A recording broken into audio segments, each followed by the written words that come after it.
Good morning, everyone, and thank you for joining us for our panel discussion. I'm Shannen Belga, and I'll be your moderator today. I'm pleased right now that we have our panelists here who will offer their expertise on our essential issue, El Filibusterismo, a novel by Jose Rizal, our Philippine national hero.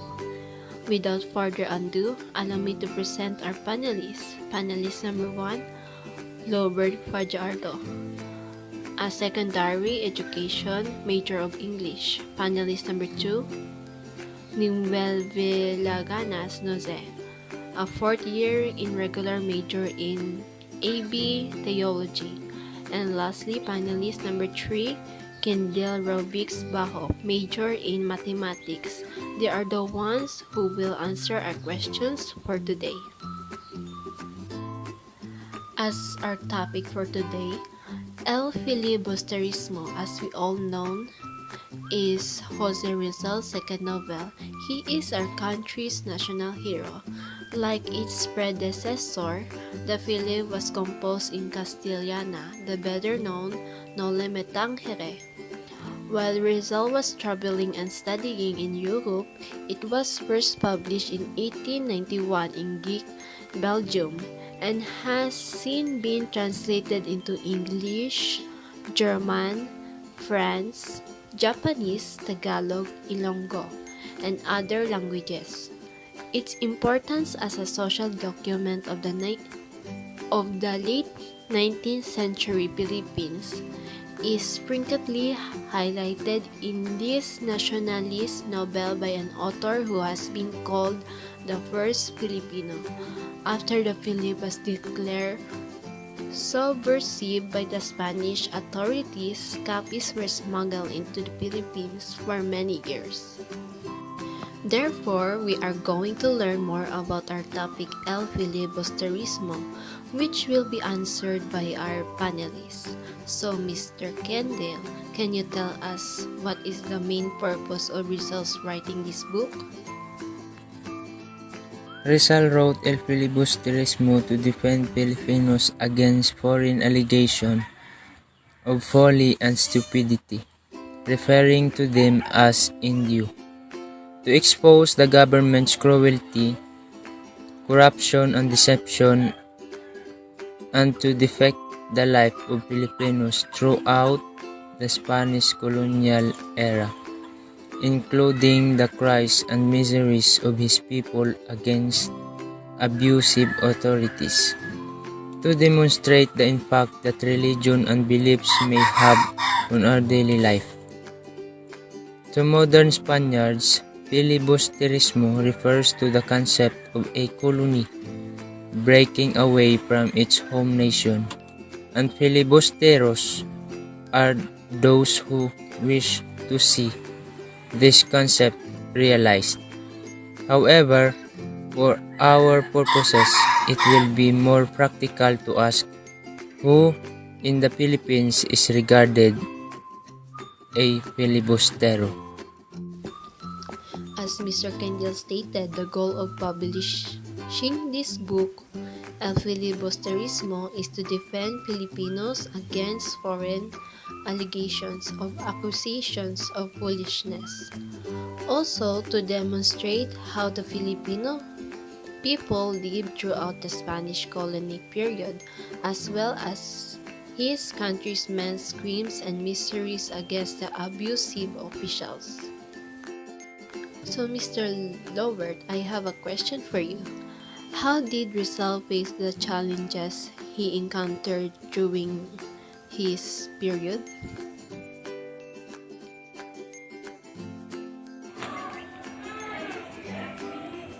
In Rizal's life, it was very evident that he was up to something when he wrote his book El Filibusterismo.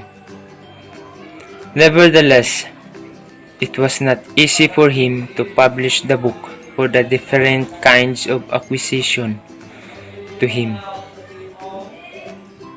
He was like facing the giant to pursue his goal to liberate the people under the inhumane custody of the Spaniards. It cost his life in revealing the unseen unfairness toward his people. With determination and unselfish service among his people, gained was the confidence of Rizal to fight for his country. Thank you, Mr. Lobert, for your outstanding response. And as for the last question, I would like to ask Mr. Lemuel why is it that Rizal named the book El Filibusterismo?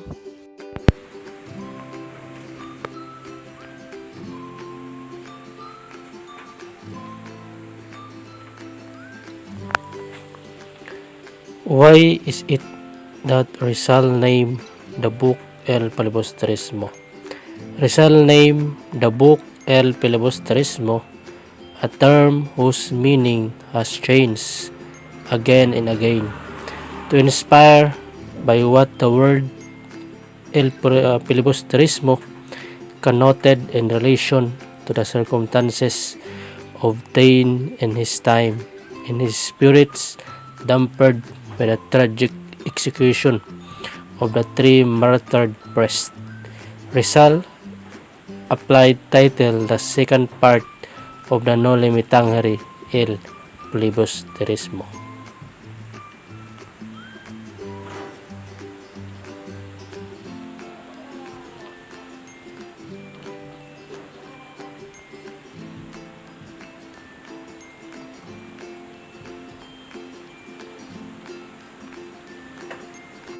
Oh, that's why Rizal named the book El Filibusterismo.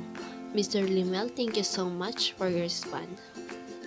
Of our moral lessons, El Filibusterismo demonstrated how vengeance and anger can consume a person's entire being. I also find very much delight in the conversation between Ibarra and Father Florentino.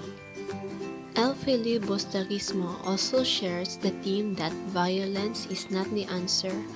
With Noli Me Tangere, Simon's grand plan wanted when he asked Father Florentino about this, the fair answer with, perhaps he saw there was no justice in the way you wanted it done. Even though I wasn't able to watch the movie, I still imagine the scenes and the storyline of the novel. While I'm reading it, we all wanted to do good. We all want to be righteous people who choose what is right over what is wrong. But it is just so tiring being a good person. As a Filipino, we should always be righteous and still choose what is right over what is wrong. As the saying goes, do not do unto others what you don't want others to unto you.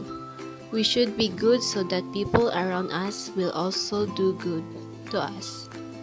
Thank you, Mr. Lobert, Mr. Lemuel, and Mr. Kendale for taking part and giving information about Jose Rizal's novel, El Filibusterismo. May our dear students and teachers have gained and learned new knowledge as a result of today's topic. Thank you for taking the time to listen, and may God bless you all.